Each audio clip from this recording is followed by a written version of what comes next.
And hello everybody and welcome to Game 7 of Day 8 of the 12 Days of Gaming. This one is Papers, Please. This is one that I got the demo before it was released. It was a really interesting game and kind of fun. And so I went ahead and bought it on the Steam Autumn sale, I think. And I wanted to play this one because, like I said, it's a really interesting game. It's really neat. And it's got a lot of, it's kind of got a historical aspect to it that some of the younger people don't understand. So congratulations! The October Labor Lottery is complete. Your name was pulled. For immediate placement, report to the Ministry of Admission in Grestin Border Checkpoint. Now this is very much the old USSR idea. It seems kind of like you're at the checkpoint, basically. All the names have been changed, obviously, but you're kind of at the checkpoint between East and West Germany. So you have one town that is East this and West this. You have different countries and stuff like that, and you are very much on the communist side. And there's just a huge, really in-depth story behind it if you play through it this right. So an apartment will be provided for you and your family in East Grestin. Expect a Class 8 dwelling. Glory to Astroitska. So yes.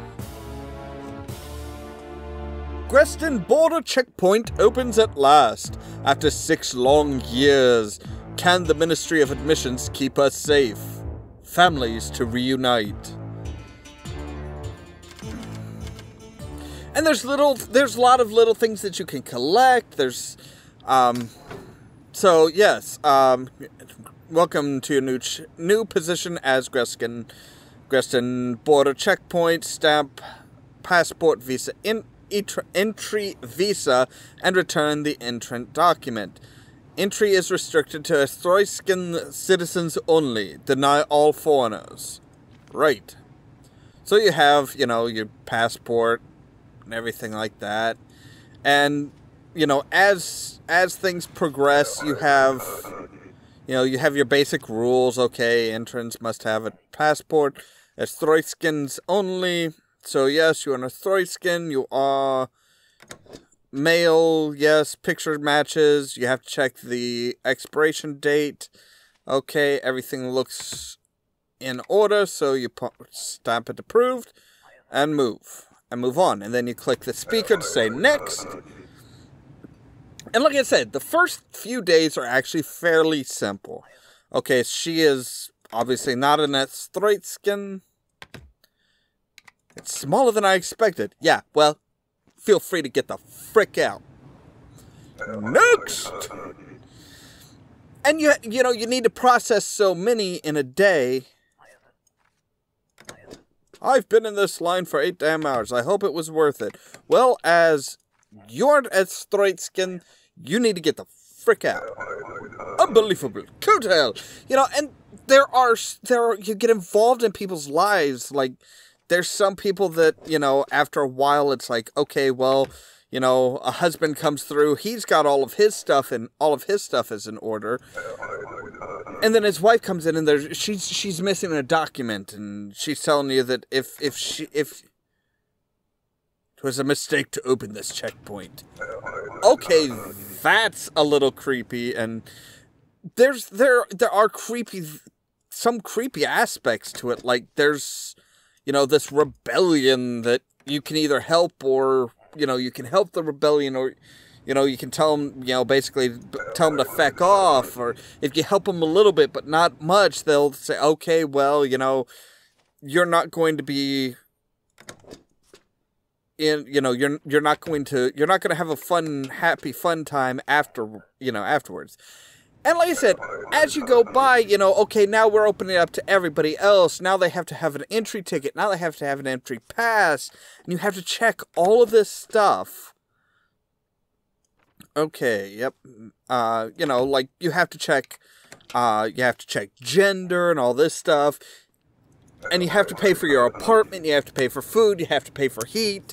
if somebody gets sick, you have to pay for medicine. You know, you have to get medicines. Not a Stroitskin. Go home. And, you know, it does. It gets really intense and really, you know, and okay, well, you have to get so many people, you know, you have to process so many people in a day in order to make the money you need in order to pay for, you know, your apartment, your food, your food and all that stuff. Papers, okay, you're not Stoyskin. Yep, boom.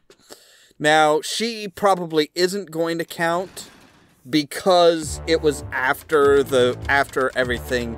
So yeah, see, I processed 4. But I processed 4 were approved. Salary, I processed 11 people and I get $5 for every person. So I made $55. Now, rent is $20, food is $20, heat is $10. And I can decide, okay, well, I don't want a food, but then everybody's going to be hungry, or I can take away heat, but then somebody's going to get sick. My savings were $30. My savings actually wound up going up to $35 because I was really, you know, because I was good on that first day.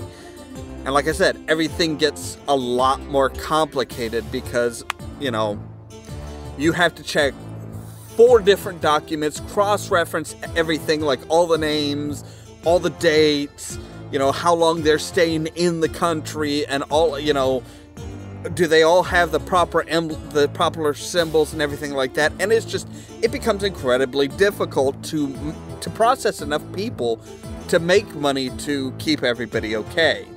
Now, I suppose you could let somebody die, you know, okay, take away the heat. Mother-in-law gets sick. Well, I'm not going to buy her medicine. She can, you know. But if you wind up in debt, you forfeit your job, you go to jail, your family basically gets shuffled off into even crappier housing and stuff like that. And like I said, there is an in-depth story to it. Now, this is an indie game.